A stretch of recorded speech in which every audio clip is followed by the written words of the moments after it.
gledalke, spoštovani gledalci, lepo pozdravljeni iz studia Idrijskih novic. Gostja današnje oddaje Aktualno je direktorica Zdravstvenega doma Idrija, gospa Marija Magajne. Pozdravljeni, gospa direktorica, povejte nam, kako deluje zdravstveni dom v teh zaostrenih zdravstvenih razmerah. Dober dan.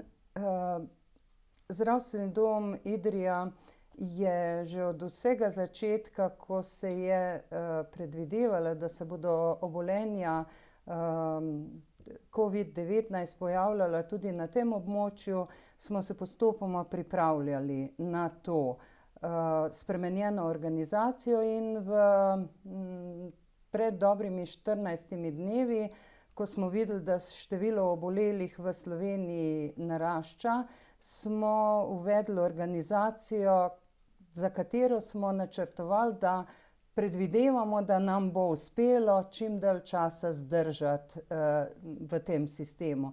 In sicer tako, da smo uredili 3 delovišča, nujno medicinsko pomoč, del katere je bilo tudi ambulanta COVID-19. To ambulanto COVID-19 smo potem zelo hitro ločili, tako da sta to 2 delovišči. Tretje delovišče je ambulanta za take bolezni, ki nimajo znakov, ki bi lahko govorile za COVID, so pa še vedno nujno potrebne obravnave. In tretje delovišče, kjer gre samo za administrativne zadeve, pisanje receptov, bolniški staleži, vse to zaključujemo oziroma kontaktiramo po telefonu.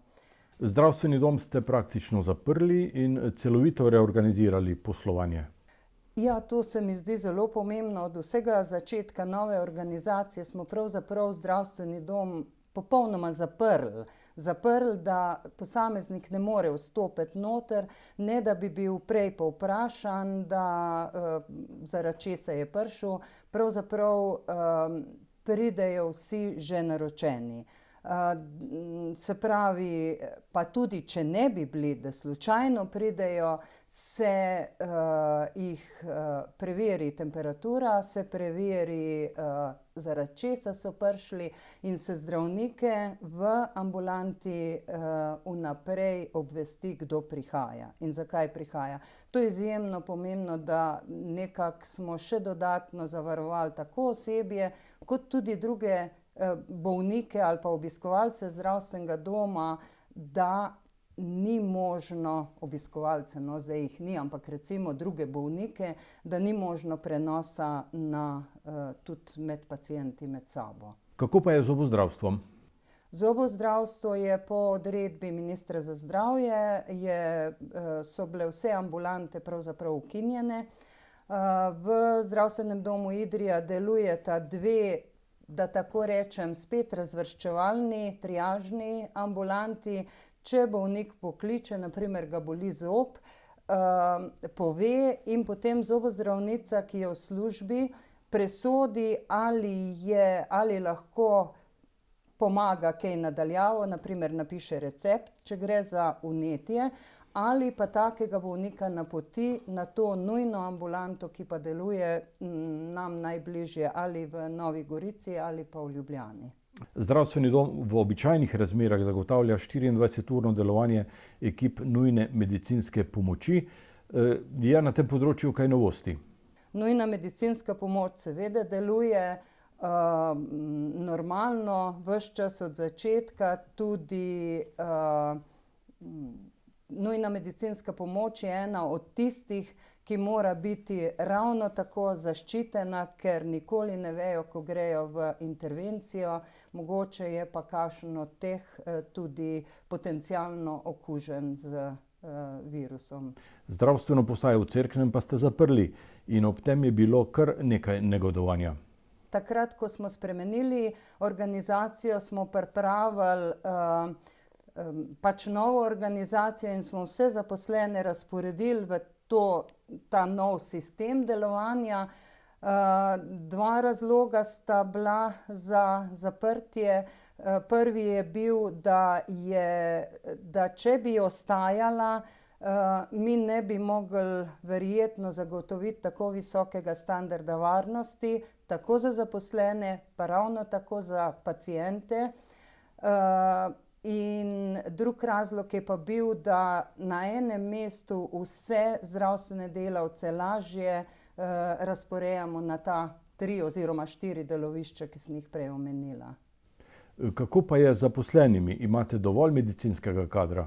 V tem trenutku imamo dovolj zaposlenih z racionalno razporeditvijo, tako da ne delamo, bi rekli, ne bom rekla nepotrebnih stvari, ampak res samo najbolj nujne stvari se v tem času opravljajo. Kako pa je s potrošnim materialom, kot so maske, razkužila in ostala osebna zaščitna oprema? Imate dovolj tega materiala? Osebna zaščitna oprema je problem ne samo slovenskega zdravstva, je problem pravzaprav čisto povsod, kjerkoli se srečujejo s to novo boleznijo COVID-19.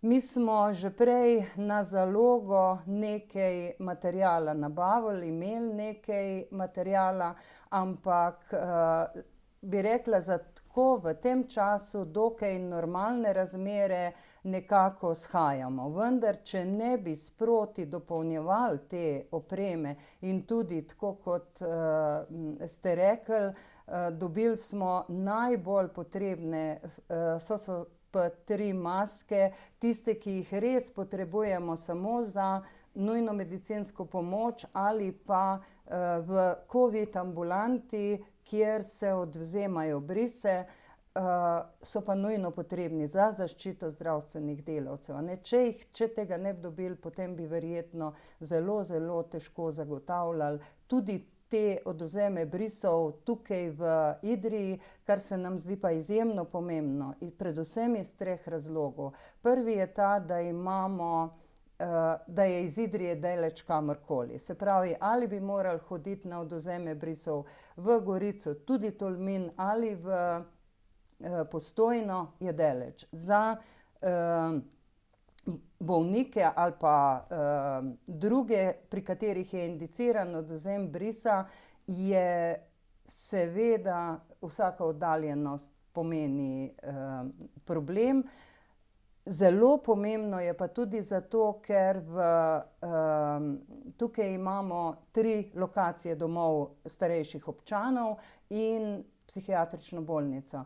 In predvsem mi moramo zelo paziti, da vsak sum na obolenje pri zdravstvenih delavcih takoj pač obravnavamo, odvzamemo bris, da ali lahko pridejo nazaj ali pa se izločijo iz procesa, če bi bili morebiti pozitivni. Razmere pa so vendarle resne. Aktivirana je civilna zaščita in na občinah delujejo posebni krizni štabi. Kako ocenjujete sodelovanje s pristojnimi? Oba župana občin Idrija in Cerkno sta že pred časom, se pravi kar dobrih 14 dni, sedaj deluje to dnevne videokonference, ki jih organizirata tako z zdravstvenim domom, pa večje podjetje, štabi civilne zaščite. Tako da mislim, da gre tukaj za izmenjavo nekih ključnih informacij, ki so pomembne za vse in so seveda take, ki se lahko objavijo. Gospa direktorica, po poklicu ste tudi zdravnica. Kaj bi pravzaprav svetovali ljudem v teh časih? Ja, mogoče je moja prednost v teh časih tudi to, da sem specialistka epidemiologije, kar je pravzaprav neka prednost. V začetku moje kariere sem se zelo veliko ukvarjala z nalezljivimi boleznimi, v moji prvi službi, sicer z drugačnimi, ampak kakorkoli, tudi ta so, nalezljive bolezni so pač vsaj nekatere ali pa nekateri mehanizmi zelo podobni. S tako boleznijo se nismo srečevali še. Ima zagotovo 2 stvari ta virus, zaradi česar je zelo poseben. Prva je ta, da se zelo širi, hitro se širi od človeka na človeka, in druga je ta, da povzroča lahko še kar redke bolezni. Pri nekaterih, ne pri vseh k sreči, ampak pri nekaterih pa ja. Če se zelo hitro širi in če želimo zmanjšati to širjenje, je seveda izjemno pomembno, da upoštevamo to, kar so pristojne službe odredile, se pravi zmanjšanje stikov med ljudmi. Zmanjšanje stikov je tisti ključni napotek, ki ga moramo dati. Velikokrat ljudje ne razumejo, da zmanjšanje stikov pomeni tudi to, da ne gremo k sosedu na kavo, da ne gremo skupaj 5 ljudi, ki sicer ne živimo skupaj v istem gospodinjstvu, skupaj na neko izletniško točko. To je narobe, ne? Tega ne smemo delati. V bistvu res pomeni biti doma, seveda izhodi, tisti nujni izhodi, tudi zato, da greš na zrak, ja, ampak s tistimi, ki smo v skupnem gospodinjstvu. S tem zmanjšamo možnost teh velikega števila medsebojnih interakcij, medsebojnih povezav, ki vse omogočajo dodatno možnost okužbe. Prvi znak obolelosti pa je pravzaprav povišana temperatura. Običajno so lahko kašelj, tudi bolečine v grlu, izcedek iz nosu, in povišana temperatura. Zdaj, kako v kakšnem vrstnem redu se pojavljajo ti znaki, je seveda zelo različno. Tudi nimajo vsi vseh znakov. Pri nekaterih, recimo z blažjimi znaki obolenja, je lahko temperatura zelo kratek čas in jo niti ne zaznajo. Zaenkrat je še vedno zelo pomembno, če posumimo na to, sploh če smo bili kje v stiku z nekom, ki je bil bolan, ali pa v nekem okolju, kjer bi lahko prišlo do prenosa, na primer v neki skupini, upam, da ne v zadnjih časih, da smo se tega držali, ampak kakorkoli. Zdaj, danes se ne jemlje brisov pri vseh blago obolelih. Se pa vedno svetuje takoj, ko nekdo posumi, in pri nas recimo v zdravstvenem domu imamo zelo veliko število klicev, da so bolni, da imajo take znake, in takim ljudem se svetuje samoizolacija. Se pravi 14 dni doma, če so blagi znaki, po 14 dneh se zdaj smatra, da lahko grejo normalno ali v službo, če je. Pri zdravstvenih delavcih, kjer pa imamo strožje pogoje, jih pa tudi testiramo, da niso pozitivni, in potem lahko pridejo v službo. Kdaj mora bolnik pravzaprav v bolnišnico? V bolnišnico seveda presodi zdravnik. Vsekakor je večja verjetnost, da bo treba v bolnišnico največkrat pri starejših, ampak ni nujno, lahko tudi pri mlajših, predvsem tam, če se pojavijo znaki, na primer oteženega dihanja, to je najbolj pogosto, nekje govori za pljučnico. To je neko oteženo dihanje, občutek, da mu zmanjka sape, to so neki znaki, da je potrebno poklicati nujno medicinsko pomoč oziroma zdravnika, če je tekom delovnega dneva, in se potem zdravnik odloči, ali ga pogleda samo, ali je potrebna takojšnja hospitalizacija. Virus torej napade pljuča, drži? Gre za v bistvu tipičen respiratorni virus, kar pomeni, da prizadene dihalne poti, različno kateri del dihalnih poti. Če močno prizadene pljuča, lahko pride tudi do težjih obolenj pljučnice, ki pa poteka lahko tudi, da se sama zaključi, lahko pa gre v težja obolenja, kjer je pa pač potrebna intenzivna nega, intenzivna terapija in včasih tudi pomoč pri dihanju. Strokovnjaki napovedujejo, da se bodo razmere v prihodnjih tednih še zaostrile. Ste v idrijskem zdravstvenem domu pripravljeni na to? Tako kot je bilo velikokrat rečeno, je zelo težko biti pripravljen na nekaj, kar zelo slabo poznamo, ne bom rekla, da ne poznamo. Vsak dan se srečujemo z novostmi, nove ugotovitve, nove študije.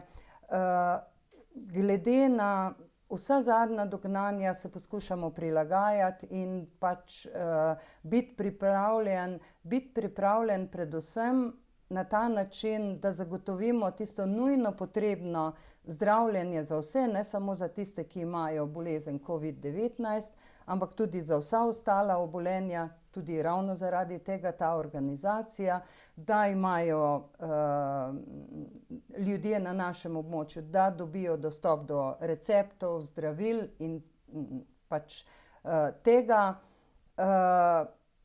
Kako se bodo stvari razvijale, je zelo veliko odvisno od nas samih, a ne. Koliko bomo upoštevali ta navodila, toliko bolj verjetno je, da bo mogoče se podaljšala ta vrh epidemije, se pravi malo zakasnil, kar pomeni, da bo seveda trajalo dalj časa, ampak zdravstveni sistem z veliko večjo verjetnostjo bo zdržal, kot bi, če bi naenkrat se veliko število bolnih pojavilo, ker veliko število bolnih pomeni veliko število tistih, ki potrebujejo bolnišnično zdravljenje in seveda veliko število tistih, ki potrebujejo tudi pomoč pri dihanju in tako naprej.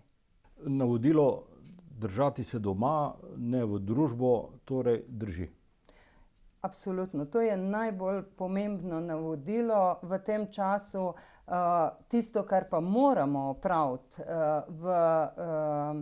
ko moramo iti ven v trgovino, je potrebno pač upoštevati vse te splošno poznane zaščitne ukrepe, se pravi umivanje, razkuževanje rok, tudi tam držati to primerno razdaljo. Predvsem pa premisliti, a je res treba iti v trgovino. Lahko grem pojutrišnjem namesto danes, se pravi toliko manjkrat, kot sem prej bil navajen hoditi. To je ravno tako izjemno pomembno.